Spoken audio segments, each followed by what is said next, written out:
sekarang kita akan membahas tentang unit testing. Jadi unit testing sendiri adalah salah satu fokus dari ASP.NET MVC.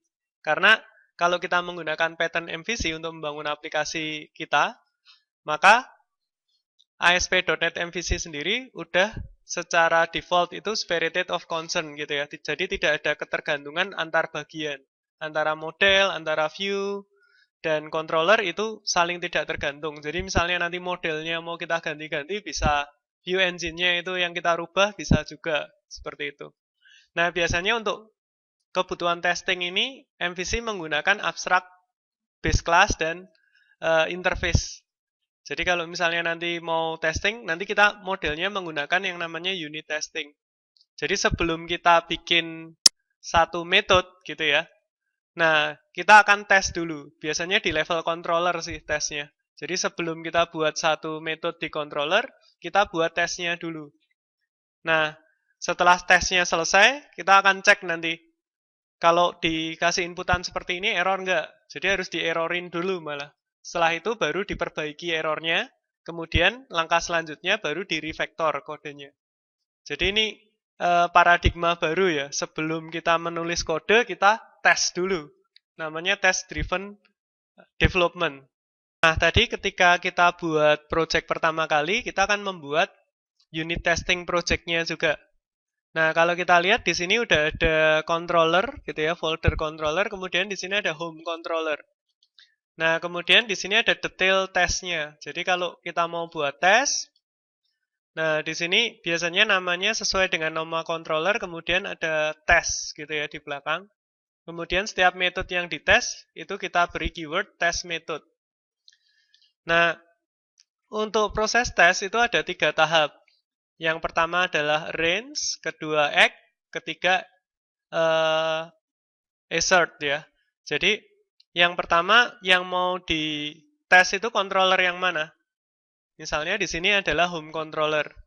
Kemudian act-nya di sini output-nya nanti yang diharapkan seperti apa? Nah, di sini result-nya dari controller index kan, dari controller metodenya index, ya kan, as view result. Nah, result-nya ditampung di sini kan. Nah, kemudian assert, ini kita cek. Dia is null atau enggak? Jadi ada isinya atau enggak? Kalau misalnya dia enggak ada isinya atau null, berarti tesnya bakalan failed gitu ya.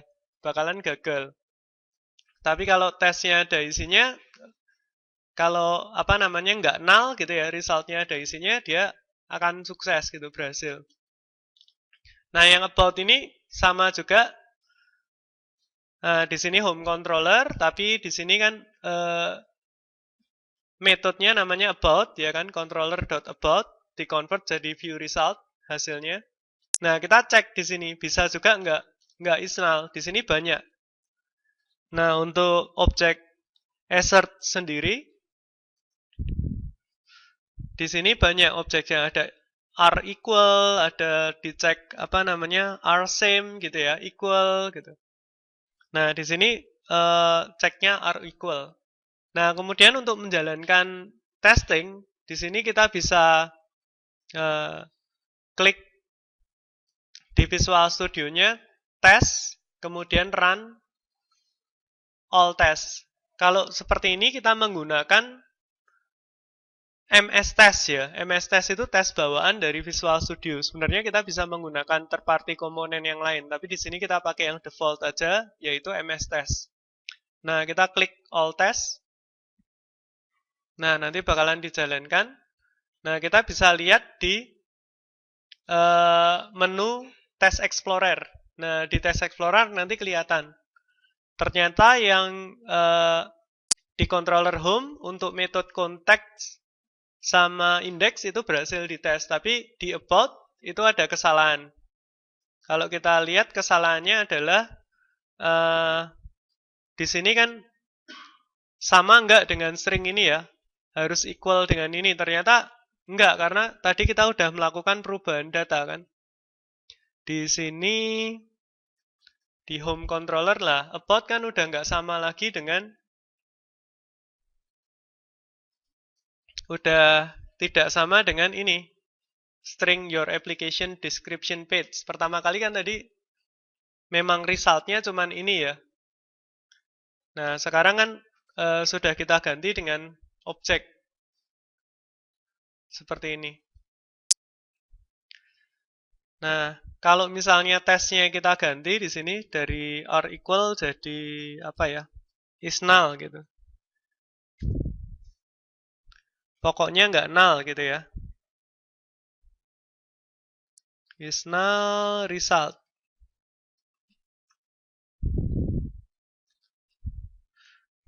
Nah, pokoknya resultnya nggak null gitu kan. Nah, kemudian kita bisa cek lagi, dijalankan tesnya, run selected test. Nah, di sini masih error ternyata ya.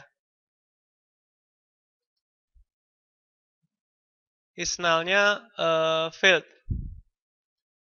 Jadi di sini kita ubah dulu jadi is not null, bukan is null ya. Kalau is null itu kalau kosong baru benar gitu. Kalau ini is not null. Is not null itu berarti kalau tidak kosong gitu. Nah, kalau sudah kita build dulu, kemudian kita tes lagi. Klik kanan, run selected test. Nah, kemudian di sini, nah ini hijau ya. Berarti semua tesnya pas.